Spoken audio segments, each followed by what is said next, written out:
1 miss, game finish.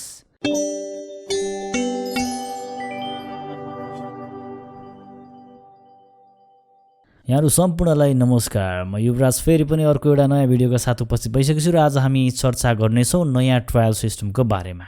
पहिले चाहिँ के थियो भने ट्रायलमा चाहिँ एउटा गल्ती गर्यो भने यहाँहरु अनुत्तीर्ण हुनुहुने थियो, यहाँहरु त्यहीबाट आउट हुनुहुन्थ्यो भने अब अहिले त्यो छैन। अहिले एकदमै सजिलो बनेको छ नियम। अहिले चाहिँ यहाँहरुको प्रत्येक स्टेपको लागि एउटा मार्क्स छुट्याइएको छ र त्यसपछि यहाँहरुले जति गल्ती गर्नुहुन्छ त्यो गल्ती बाबत अंक घटाइनेछ र त्यसपछि जम्मा यहाँहरुको अंक यहाँले पाएको अंक र त्यसपछि यहाँहरुको जुन माइनस भएको घटाइने अंक घटाउँदाखेरि चाहिँ यहाँले 70 मार्क्स ल्याउनु भयो भने यहाँहरु पास र यहाँहरुको मार्क्स 70 पुगेन भने यहाँहरु फेल। र अहिले यसरी डिजाइन गरिएको छ र आज हामी त्यसकै बारेमा चर्चा गर्नेछौँ। सो भिडियो पुरा हेर्नु होला। र यहाँले मेरो भिडियो पहिलोपल्ट हेर्दै हुनुहुन्छ भने च्यानललाई सब्स्क्राइब गरी भिडियोलाई लाइक गरेर भिडियो अगाडि बढाइदिनु हुन अनुरोध पनि गर्न चाहन्छु।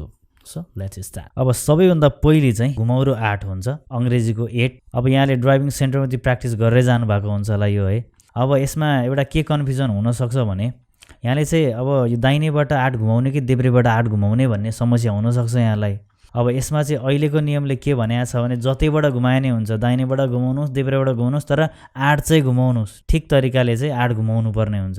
अब पहिले चाहिँ अलिक गाह्रो थियो, 1 मिस गेम फिनिश हुन्थ्यो, एकचोटी मिस्टेक गर्यो कि आउट भइहाल्थ्यो। अब अहिलेको नियम चाहिँ सजिलो छ। फेरि हेर्नुस्, अब हरेक मिस्टेकबाट चाहिँ यहाँहरुको मार्क्स चाहिँ माइनस हुन्छ र यहाँले दिन चाहिँ पाउनुहुन्छ। अब यसमा फेरि आउट हुने कन्डिसन पनि छन्, अनुत्तीर्ण घोषणा गरिने कन्डिसन पनि छन्, त्यो पनि यहाँले चाहिँ एकदमै याद गर्नुपर्ने हुन्छ। अब यो घुमाउरो 8 को कुरा गरौँ। अब यसमा चाहिँ यहाँले 20 अंक पाउनुहुनेछ जम्मा, यो सर्लक्क कटाउनु भयो भने। अब यसमा एकचोटीसम्म यहाँहरुको टायरले चाहिँ रेखा छोयो भने यहाँहरुको 5 मार्क्स घट्ने छ र तर एकचोटी भन्दा बढी चाहिँ यहाँहरुको त्यो 8 को बाहिरपट्टिको र भित्रपट्टिको रेखालाई चाहिँ एकचोटी भन्दा बढी छोयो भने त्यहीबाट यहाँलाई आउट गराइनेछ।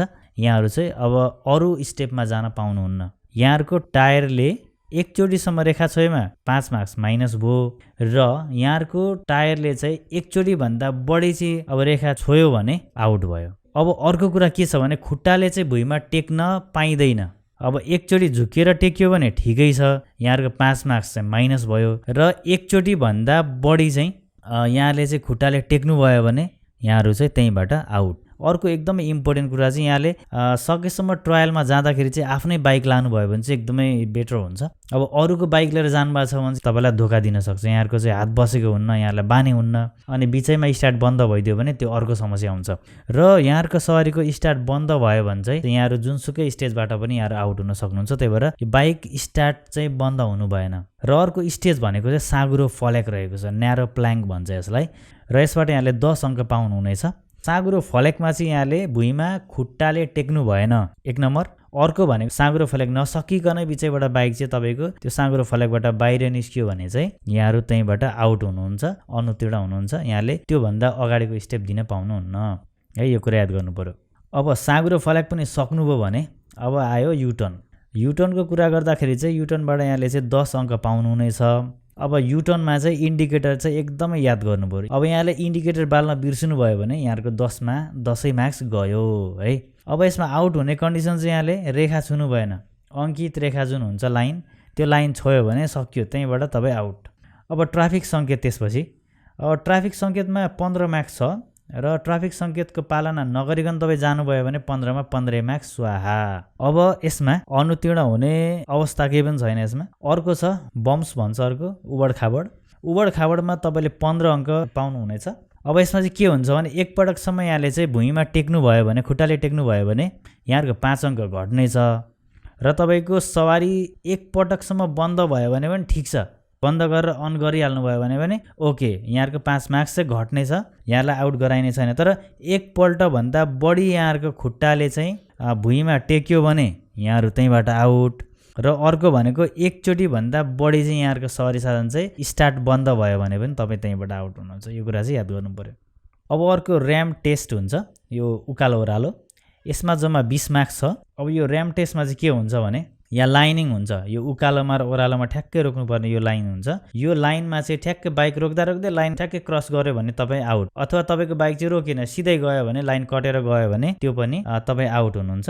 र त्यसपछि अब सवारी रोक्नु भएको छ, अब जब जानुस् भन्ने सङ्केत गर्नुहुन्छ र त्यस पछाडि जानुस् भन्ने सङ्केत गरे पछाडि तपाईँले अगाडि बढाउँदाखेरि यहाँहरुको पछाडिको चक्का चाहिँ 6 इन्चसम्म सर्यो भने त ठिकै छ, तर 6 इन्च भन्दा पनि अझ बढी पछाडि सर्यो भने चाहिँ तपाईँको बाइक त्यहीबाट आउट। अब ओह्रालो झर्दा पनि त्यही हो। अब ओह्रालो झर्दा पनि तपाईँको त्यो लाइनिङ हुन्छ, त्यो लाइन भन्दा थोरै अगाडिसम्म बाइक गयो भने यहाँहरु आउट। र अर्को भनेको तपाईँले अब रोक्नुपर्ने ठाउँमा नरोकिकन सरै जानुभयो भने त्यहाँ पनि तपाईँ आउट। र त्यस पछाडि एक पटक भन्दा बढी तपाईँको स्टार्ट बन्द भयो भने तपाईँ आउट। एकचोटिसम्म चाहिँ यहाँले पाउनुहुन्छ। अब अर्को के छ भने यहाँको व्यवहारगत पक्षको पनि मूल्याङ्कन हुन्छ यसमा चाहिँ। र परीक्षार्थीको व्यवहारगत पक्षको मूल्याङ्कन भनेर चाहिँ 10 मार्क्स राखेको छ। सवारी चलाउनु पूर्व सवारीको ब्रेक, टायर र ऐनाहरूको सामान्य परीक्षण नगरेमा चाहिँ यहाँहरुको 3 मार्क्स माइनस हुनेछ। अर्को हेलमेटको लक नलगाइकन यहाँहरुले चाहिँ सवारी चलाउनु भयो भने यहाँहरुको 4 मार्क्स माइनस हुनेछ। र अस्वाभाविक गतिमा चाहिँ एकदम असंयमित भएर हुई हुई हुई पारेर आवाज निकालेर त्यसरी कुदाउनु भयो भने पनि यहाँहरुको चाहिँ 3 मार्क्स चाहिँ माइनस हुन्छ। ओके, अब यसरी यहाँले यो सबै चरण पार गरिसक्नु भएपछि यहाँहरुको समग्र मार्क्सहरु चाहिँ जोडिन्छ र त्यस पछाडि यहाँहरुले चाहिँ 70 अंक ल्याउनु भयो भने यहाँहरु उत्तीर्ण हुनुभयो र 70 भन्दा कम मार्क्स आयो भने यहाँहरु चाहिँ अनुत्तीर्ण हुनुभयो। फेरि नेक्स्ट टाइम यहाँले ट्रायल दिनुपर्ने हुन्छ। ओके, यसरी चाहिँ यो अहिलेको नयाँ नियम चाहिँ रहेको छ। हस् त, यहाँलाई भिडियो कस्तो लाग्यो यहाँहरुको सल्लाह सुझाव कमेन्ट गर्नुहोला र फेरि अर्को भिडियोमा भेट्ने बाचाका साथ आजलाई भने म बिदा चाहन्छु। हस् त, नमस्कार, ह्यापी ब्राउजिङ।